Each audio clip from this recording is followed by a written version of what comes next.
e-bike, meron po tayo dito na scooter na 3 wheels. Pagka hindi kayo marunong magbalanse, ito po, pwede po sa inyo. Mahaba po siya. Mahaba. Yes, Ayan. super gentler. Unang napansin ko rito, naduktungan yung kanyang basket sa likod.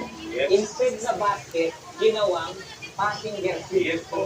In-extend, guys. Mas mahaba na siya ngayon. Tingnan nyo. Pero, Slim po siya.